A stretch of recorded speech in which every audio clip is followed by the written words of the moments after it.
Welcome, everyone, to Friday 15 with Master B2B. My name is Brian Beck. I'm here with Andy Hoare, my partner in our thought leadership series and community of B2B e-commerce professionals. Andy, happy Friday. Yeah, good to be here. It sounds like the band is back at full force. I think somebody was on vacation last week. We had That's some right. music issues, but That's right.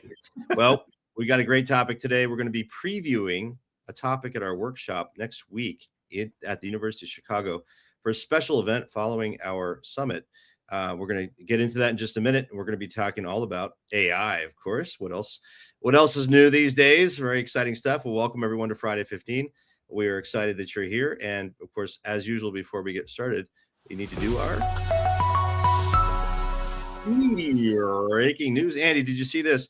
OpenAI is scaling back its ChatGPT shopping ambitions.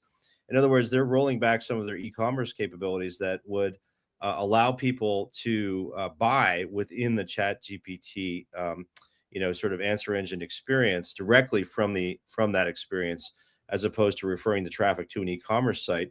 They had launched this, Andy, with Shopify and done some initial testing around it, but they backed off from it. And reportedly, a lot of it has to do with their focus. They wanted to regroup and kind of focus in some other areas. And I think maybe it wasn't getting the take rate that people expected. And this was particularly of concern amongst travel companies like Expedia and others. If you think about the different aspects of e-commerce, that particular sector was an area where there was concern about ChatGPT really taking share there. In fact, Expedia's shares shot up significantly yesterday on this news that ChatGPT or OpenAI is backing off here. But what's your take on this, Andy? yeah, I think they're backing off for now. I have to caveat it by saying for now. I think the trajectory is still pretty clear that if you have a relationship with an answer engine, that's a fundamentally different thing than what we had even a couple of years ago. And if that answer engine can deliver what you need, that's the problem right now. Is I think these guys got ahead of themselves. They thought, similar to what Amazon thought in 2015, hey, we'll set up Amazon supply, disintermediate all the distributors, and just sell everything directly to businesses. Oops, Yeah. It's a lot more difficult than you thought. That said, this is a fundamentally different relationship. And if it becomes more like that, especially when it moves to, say, audio and you have a lapel on your pin and you're a guy working out in the field, you say, hey, this thing Right. just broke. I needed this, this, and this. Is not going to say, great, let me send you to this website where you can complete the transaction after you enter your username. It's not going to be like that. So if they can remove friction along the way, this may be long-term still a viable path. I don't know, Mr. Hoare. I don't think I agree with you. This feels like Facebook shopping to me. Like it's just a different use case. It's not. There's more. People want to buy from the distributor, from the manufacturer, from the retailer. To me, this whole the shopping, even if you look at what Google's done with travel and Google's done even with shopping. I mean, it's transferring you over to another site. This to me, this has been proven. I could be wrong, and maybe you're right. The relationship with an agent is different than the relationship with a search engine. We're going to talk about that a little bit today. But to me, it's still, I don't know if the B2B buyer or the consumer is ready to buy through an LLM. Now, Yeah, it's it different. feels a lot like what people. Yeah, it feels a lot like people said many years ago. We can have a whole debate about this. I'm not sure people are ever going to put their credit card online. I'm not sure they're ever going to buy anything over $50. We've heard a lot of this stuff before, and I always go with what do buyers want, and convenience always wins. However, there are some infrastructure issues here, right? The fulfillment has to be done, the customer support. These are not insignificant issues, and if somebody can crack that code, I think it's possible this could happen, but Maybe. we will see. Yeah.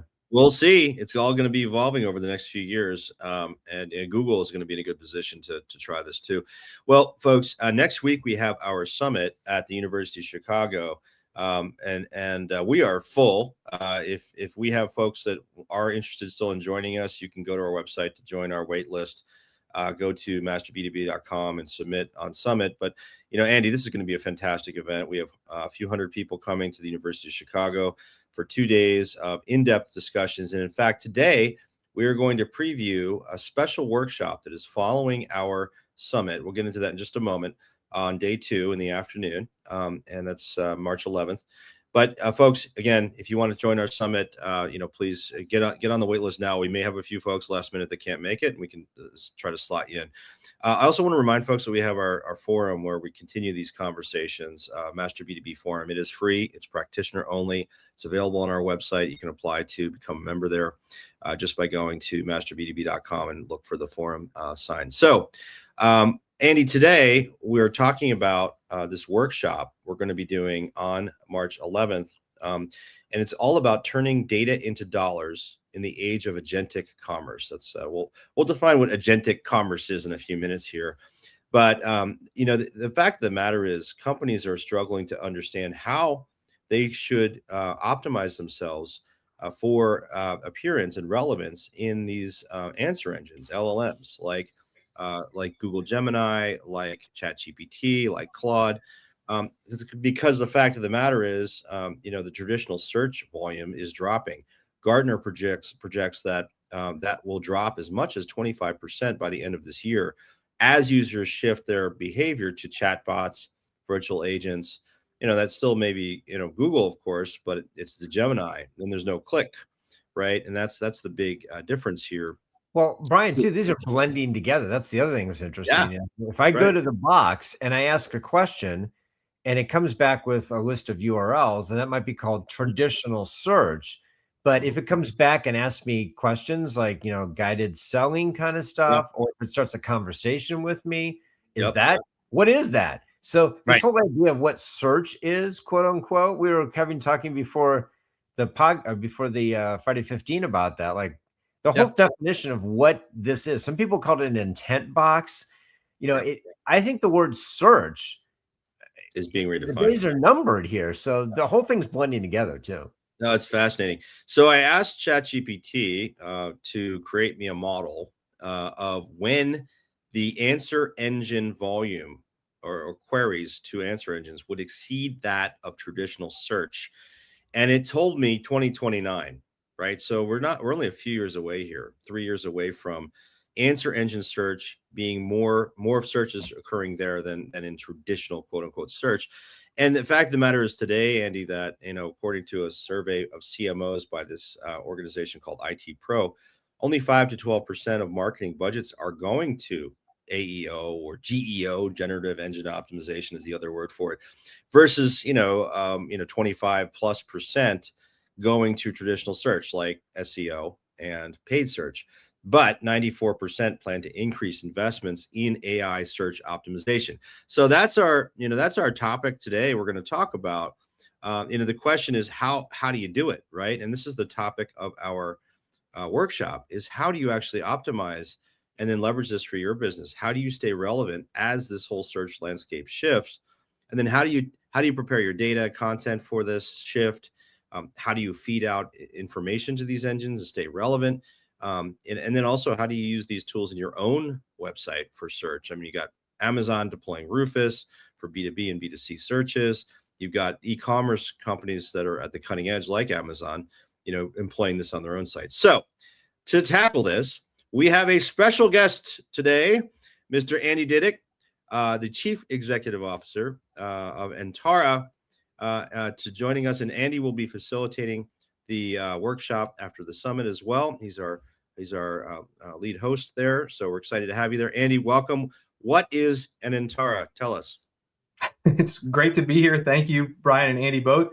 So Entara is a systems integrator and consultancy, and we are helping manufacturers, distributors, retailers, and other companies navigate this challenging landscape of how do we manage our product information, whether it's B2B or B2C, across all the different channels that it needs to go to in order to make transactions happen.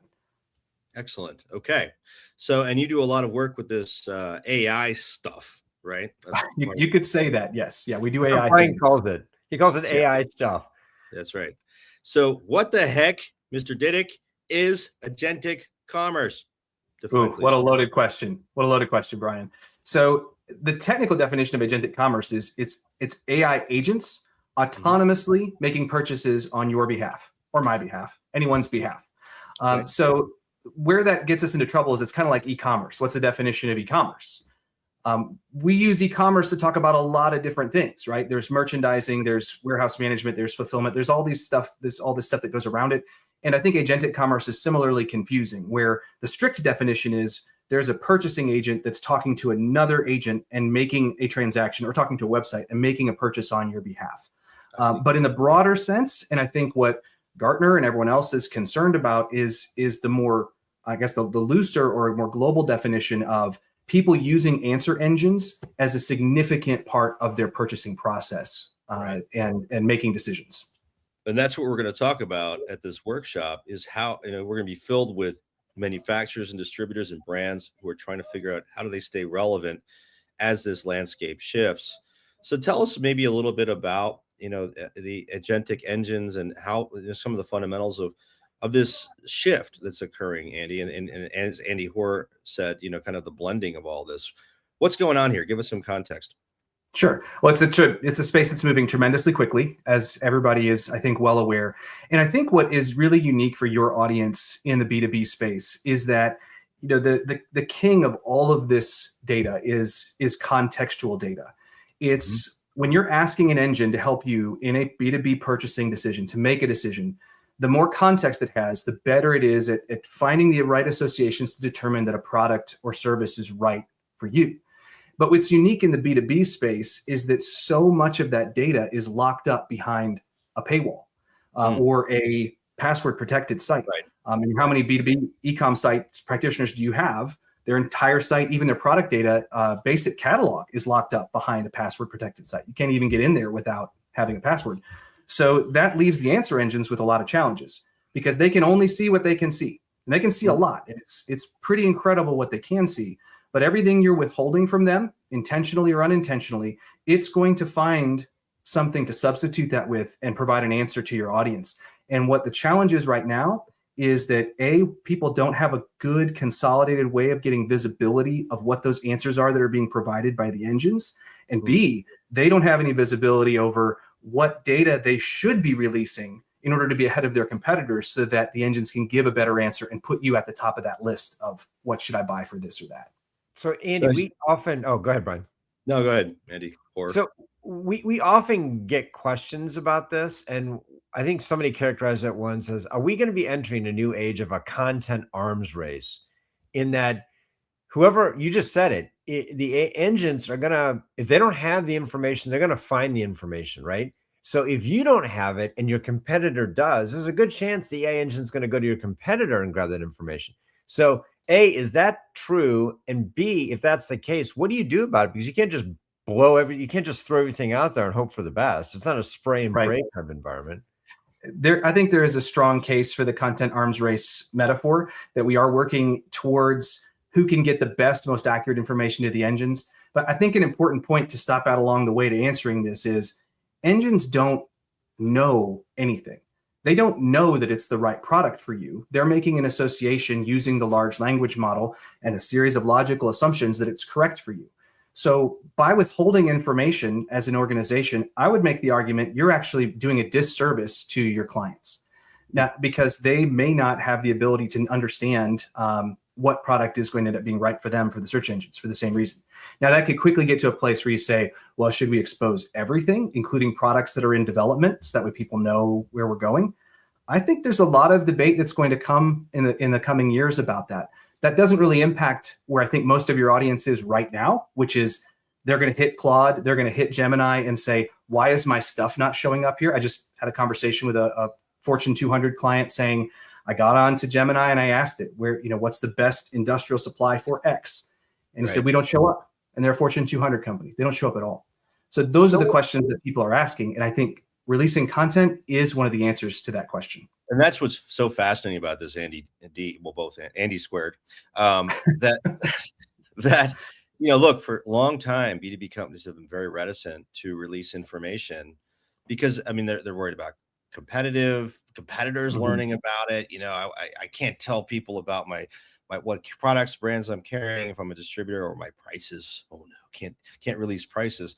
And so I think it's going to be interesting to see how this plays out. Is the advantage of showing up in the LLM, that going to tip the scale so that we finally get the transparency in a lot of these categories that we haven't had because companies have been holding back. I don't know. I think we're gonna wait and see, right? What happens? But any thoughts on that? I mean, is this going to give us is this the tipping point now where a company says, yeah, okay, now it's time for me to be transparent? I think that there was a massive light bulb that went off somehow January 1st, for at least in my experience.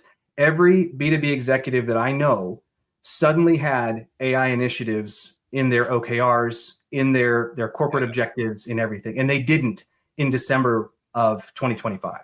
Yeah. So I think that tells you everything you need to know, that everyone is very concerned. I think the chart that you showed that ChatGPT made is actually quite conservative in terms of the impact that's happening.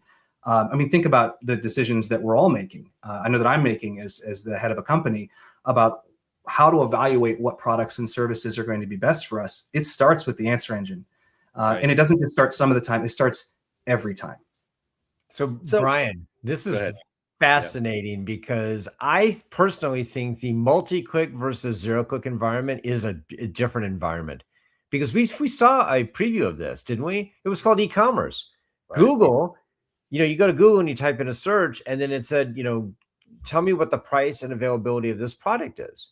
Well, Andy D, we had the same issue. Companies had to decide whether to give that pricing and inventory information, right? Some did, some didn't. But I think what moderated the transformative effect of that is that Google could still show multiple URLs, right? Some people gave it, some people did, and you still had a lot of options, right? In this environment of a zero-click environment, they have to pick a winner. And do you think they're going to pick a winner that didn't give them pricing and availability information? Probably not. Right. Mm-hmm. That's interesting. Yeah. So Andy D, we're going to be covering some of the practical things. And what I love about what we're going to do with this workshop is it's going to be very hands-on. People are going to be working on searching for their own company.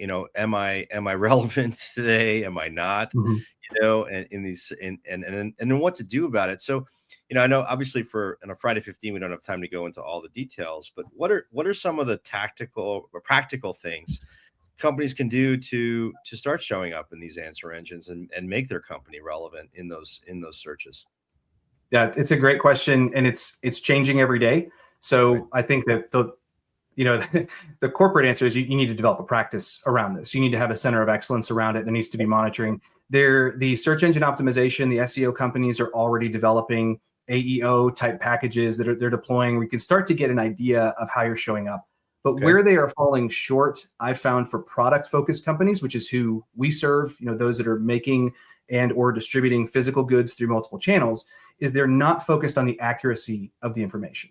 It's all of those SEO and AEO things are showing up as, do I show up? Am I mentioned? Do they say, come to Intara for these services? And yeah, you can feel pretty good that they do. But what they're not saying is, are they representing our process, or if I were selling products, the specific product specifications correctly, or is that product out of date? And those things I think are going to become more and more critical over time. But what you asked about was practically what can people do?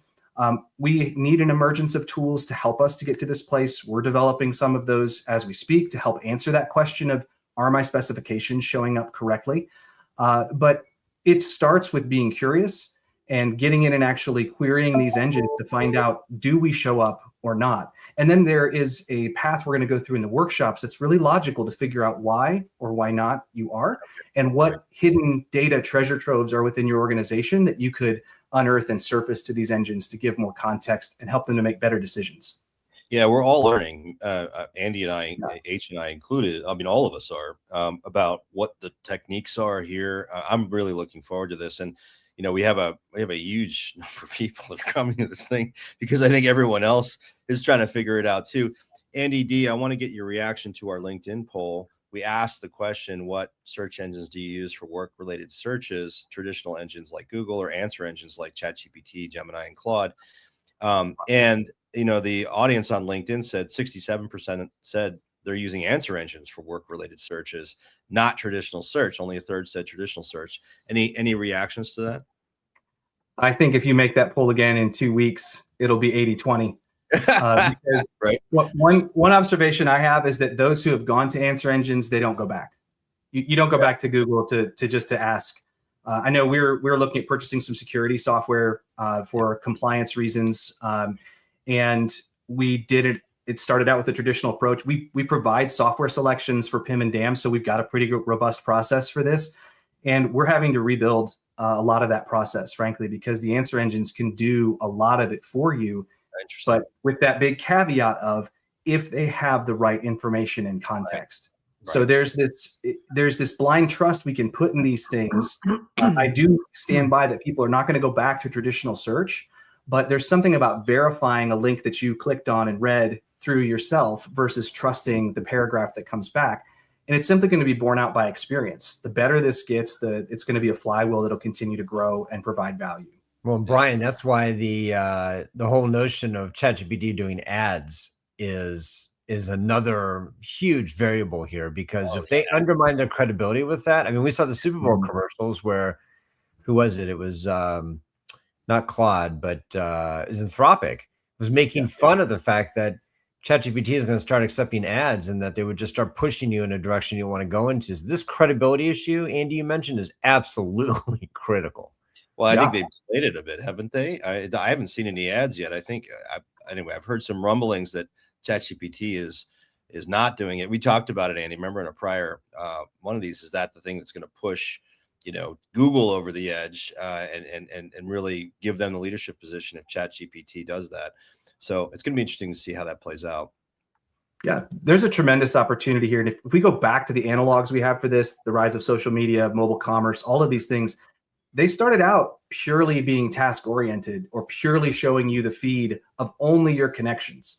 And then over time, they had to make money, and they've added things that have diluted the experience. And I think that this is a model that Silicon Valley has a lot of experience with running and exploiting just how far it can go. I do expect output quality to become lower. I do expect some pay to play to become part of the equation.